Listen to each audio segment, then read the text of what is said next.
Today was such a perfect day to be outside picking pumpkins. I love to have the small pumpkins, especially for some decor in the house in the fall, but I also love to cook and bake with them. So I thought today I'd make the pumpkin cheesecake, but I realized I don't have any pumpkin pie spice. So instead of going out and buying that tiny container that you only use once a year, I'm gonna make my own, and I'm gonna show you just how easy it is to make and how you can customize it to your own tastes. So I'm just gonna grab some spices that I have on hand, that you probably have in your kitchen, and mix them together and make my spice. So first I'm gonna grab some cinnamon, ginger, whole nutmeg, cloves, and I like to add cardamom. If you don't have cardamom, it's completely optional, but I think it gives it just a little bit of a different flavor that you might not be expecting.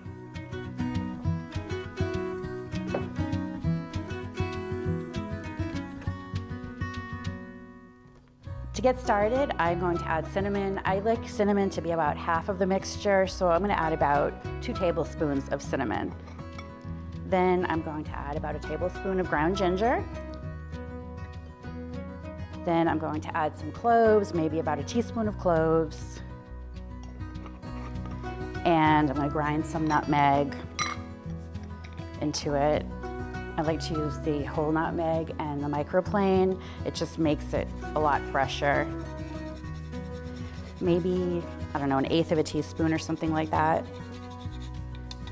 Should be good of the nutmeg. It's already smelling like pumpkin pie. Then I like to add some cardamom. I'm Scandinavian and we use cardamom in pretty much everything. It's a substitute for cinnamon in a lot of recipes, so if you don't have the cardamom, you can just leave it out, or you can add a little more cinnamon, maybe about a teaspoon of the ground cardamom.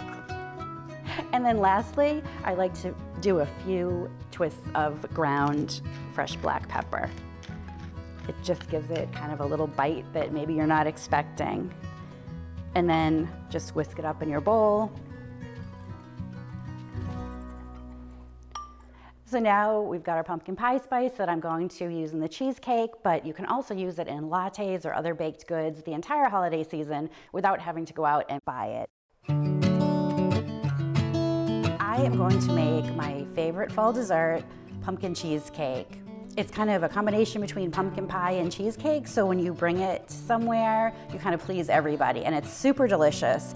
You can use pureed canned pumpkin if you want to, but since we had the fresh pumpkins, I decided to use those. Just cut them in half, roasted them at 350 for about 45 minutes until they were nice and soft, and then pureed them, and I've got some nice fresh pumpkin puree to use. So I'm using a springform pan to make it easy to get the cheesecake out, and I have buttered it and then wrapped it in aluminum foil just in case it leaks, because I'm going to be baking this in a water bath, which will make it cook evenly and not crack on top, because the top is really pretty, so we want to make sure that it doesn't crack as it's baking.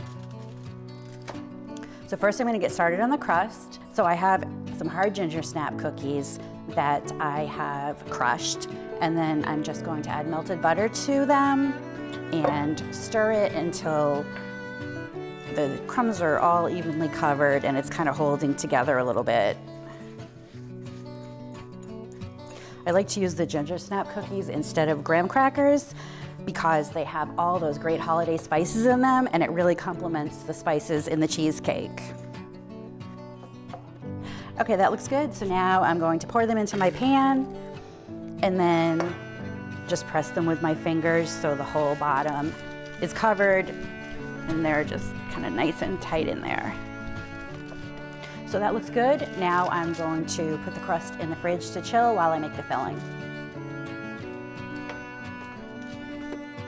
While the crust is chilling, I'm going to make the filling, and I'm going to start by making a pretty standard cheesecake filling with 4 packages of cream cheese and a cup of sugar. And I'm just going to get that all incorporated.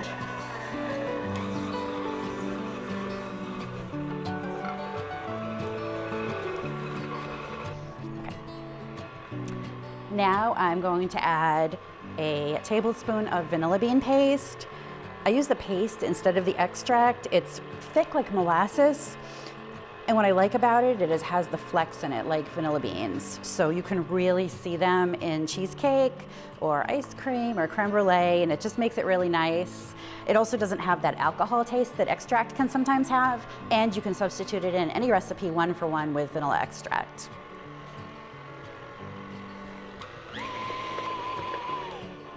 Then I'm gonna add a cup of sour cream. Okay, I'm gonna add some cream of tartar, and then I'm going to add 3 eggs, 1 at a time, and make sure that each one is incorporated before I add the next one.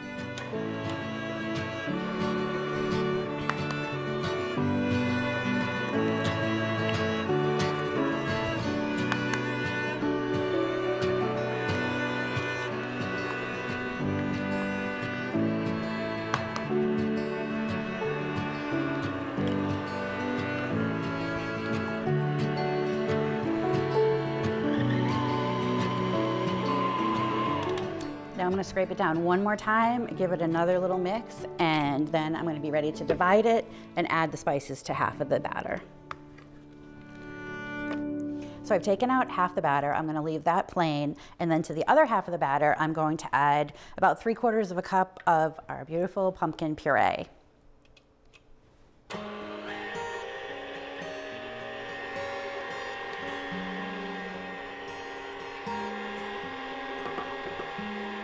The chickens are gonna love the rest of that.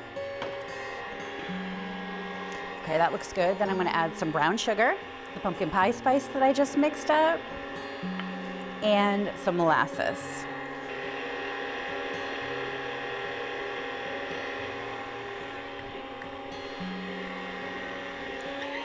Let that mix up. That looks great. Now we're ready to fill the crust.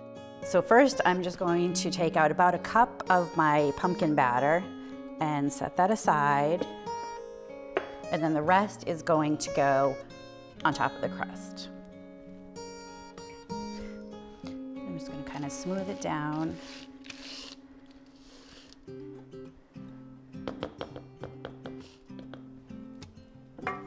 Then I'm going to take my plain batter and put that right on top of the pumpkin batter, covering it over.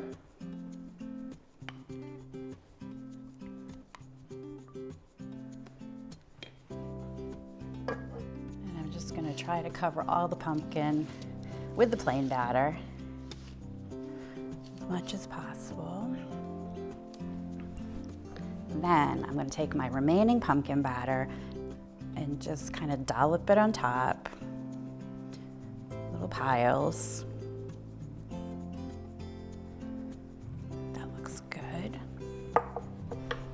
Then take a toothpick and kind of swirl it around. I love this because it kind of makes the top look like fallen fall leaves.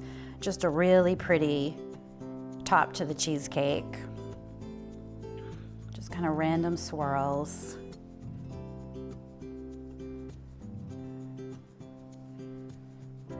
So now this is going to go on a baking sheet. I'm going to pour some boiling water into the baking sheet and set the cheesecake in it. That will be my water bath so the top won't crack. And I'm gonna bake it at 325 for about 1 hour and 10 minutes until it's pretty well set around the edges. The middle can be still a little bit jiggly, but I do want the edges set. It is starting to smell so good in here, so I'm sure the cheesecake is done. I'm just gonna check on it. Oh yeah, it looks great. So I'm just gonna let it cool here for a couple minutes, and then I'm gonna take it out of the pan. Okay, we are ready to unmold the cheesecake. I'm just gonna run a knife around the edge to make sure it is loosened from the pan. And then we'll see. Beautiful. And now, because we really don't want to mess up the pretty top, I'm just gonna press the candied walnuts around the sides.